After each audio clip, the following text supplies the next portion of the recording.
Ever imagine pouring your heart into building a career, like totally dedicating yourself to something, and then poof, it's gone? Yeah, it can be pretty devastating to think about. Well, that's the reality facing a lot of TikTok creators in the US right now.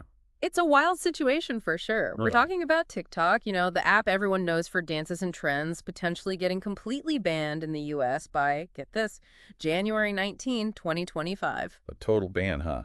That seems pretty extreme. Why would Uh, the US government want to come down so hard on, like, a social media app? Well, the main issue is that TikTok is owned by ByteDance, a Chinese company. Hmm. And this has caused a lot of concern about national security, free speech, even how to regulate these huge global tech companies. So it's more than just teenagers making silly I videos. mean, exactly. What are the specific security worries? Well, the US government is worried about the Chinese government possibly getting access to all of TikTok's user data. So, like, what kind of data? Personal info, what people are watching, even their location. Imagine if a foreign power had access to that kind of information about millions of Americans. Okay, yeah. Now it sounds a little more serious than just, like, who's watching what funny videos. Exactly. And it's not just direct surveillance of, specific people, it's the potential for manipulation. Think about how TikTok's algorithm works, the system that decides which videos you see. Okay, for those of us who aren't super tech savvy, what exactly is an algorithm? An algorithm. Well, it's basically a set of instructions a computer follows to organize information. In TikTok's case, it's what chooses what shows up on your For You page. The concern is that algorithm could be manipulated. Manipulated how? Well, it could be changed so it shows content pushing a certain agenda or like subtly influencing opinions without people even realizing it. So instead of seeing funny dog videos, you're suddenly bombarded with, like, political messages. Right. Or even, like you said, misinformation disguised as something harmless. It's definitely a concern. A U.S. official even said, we can't ignore the risks posed by a foreign-controlled app with such widespread influence. Wow, okay. That sounds pretty serious. So what's TikTok saying about all this? Are they just going to accept a ban? Not at all. They're pushing back. They're saying this is a violation of their users' right to free speech.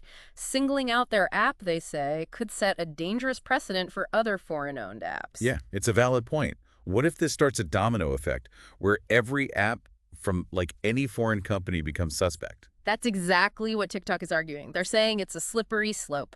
They even proposed a compromise offering to implement really strict data safeguards to try to address the security concerns. So are we good? Everyone can get back to watching those dance videos? Well, not quite. The U.S. government wasn't really convinced by TikTok's proposal. They said it wasn't enough. And a U.S. appeals court ended up siding with the government, upholding the law that could lead to a TikTok ban. So, like, what now? What happens to TikTok and all of its users? Well, right now the clock is ticking. The court ruling says ByteDance has until January 19th, 2025. January 19, 2025. Okay, yeah. They have to either sell TikTok's U.S. operations to an American company Or what? or face a nationwide ban. I know President Biden could extend that deadline, but it might just be a temporary solution. This is pretty intense. Yeah, this is make or break time for TikTok. And it's not just about the company itself, right? We're talking about millions of creators who use the platform to connect with people and honestly make a living. This could have a huge economic impact, even cultural. Yeah, let's talk about those creators for a second. What does a potential ban mean for them? Just imagine you build your career on TikTok and suddenly it's gone. One creator penned perfectly when they said, if it's banned, I don't know where to turn. That's got to be a scary thought. Yeah, it really highlights the human side of all this. It's easy to get caught up in the legal battles and the tech stuff, but this is affecting real people's lives. It's a good reminder that these apps, while they're, virtual, have very real consequences. Yeah, it's easy to forget about the real people involved when we're talking about these big tech companies and legal battles. It really puts things in perspective. Yeah. But okay, let's shift gears a little bit and talk about what might happen in the social media world if TikTok does get banned. Who would benefit the most? Well, the obvious winners would be TikTok's competitors, right? Like Instagram Reels, YouTube Shorts, Snapchat Spotlight. They've all been trying to do what TikTok does, that whole short form video thing. Some people are saying Instagram's already turning into TikTok anyway, so is this ban basically just clearing the way for a competitor to take over? It's definitely possible. A ban would mean their biggest rival is gone, and millions of users would be looking for a new place to go. But, capturing those users is one thing. Recreating what makes TikTok special is a whole other challenge. What do you mean? TikTok's success isn't just about like the features it has. It's about the algorithm, the community, that whole culture of creativity they've built. You can't just copy that. It's like they have that secret sauce. Right. Exactly. And that's why this situation is so interesting. We're not just talking about one company being banned. We're talking about like a whole online ecosystem potentially being disrupted. It makes you wonder, even for those companies that might gain users from a ban, wouldn't there be some downsides? Like PR risks. No one wants to look like they're celebrating a government crackdown, especially on something as popular as TikTok. Yeah, you're totally right. It's a tricky situation. They'll have to be careful not to look like they're, happy about TikTok's demise. So no one really wins in the end, huh? It's complicated. Let's talk at the legal side of things for a minute. What options does TikTok even have left, besides just, leaving the U.S.? Well, they've said they're going to appeal the case to the Supreme Court, hoping to get the appeals court ruling overturned. It's a long shot, but it's pretty much their last legal option.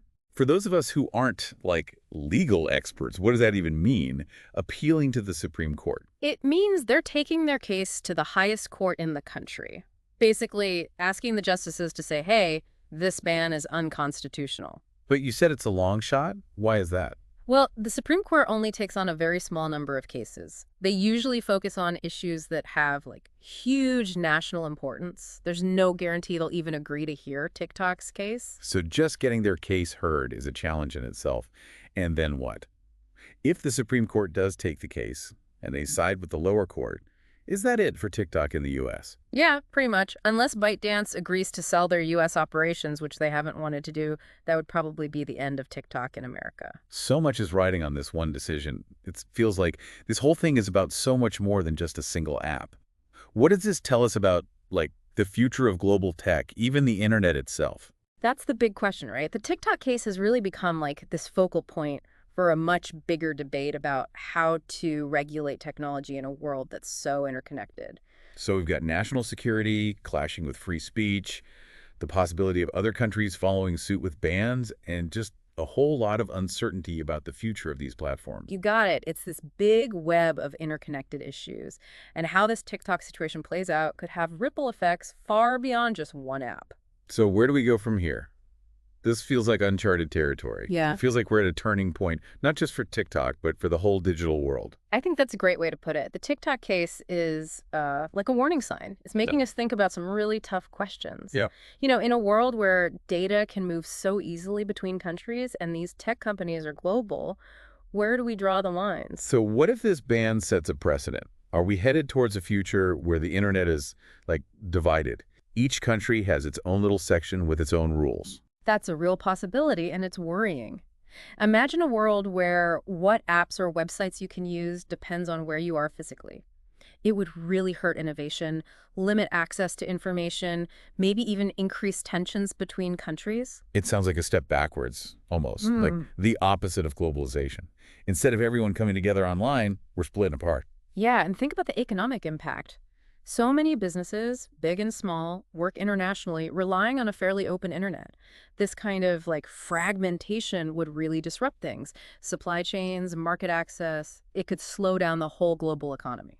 So what can we do? How do we balance those national security concerns with keeping the internet free and open? It feels like we're stuck. It is a tough one, Yeah. but I think the solution lies in finding ways to work together globaler, even when there's political tension. Instead of just banning things, we need global rules for data security and online governance. So more talking, more collaboration, maybe even some new international agreements. Right. It's about finding things we agree on and setting some ground rules that everyone can follow, like data sharing agreements, independent oversight, maybe even ethical guidelines for how those algorithms are developed. That sounds ambitious, especially with all the distrust between countries right now. It definitely won't be easy, but I think it's super important. If we want to avoid this future where the internet is divided and innovation suffers, we have to try.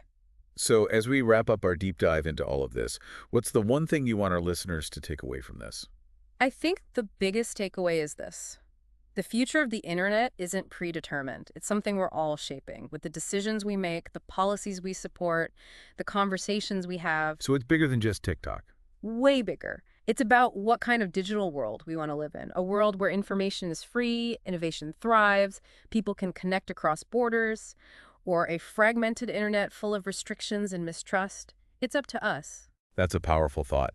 This deep dive has been really eye-opening. It's shown just how connected technology, politics, and people's lives really are. Thanks for breaking it all down for us. It's been great talking about this. It's a conversation we all need to be having. And for our listeners, keep learning, stay engaged, and make your voices heard. The future of the internet depends on it. Thanks for joining us on this deep dive, and we'll catch you next time.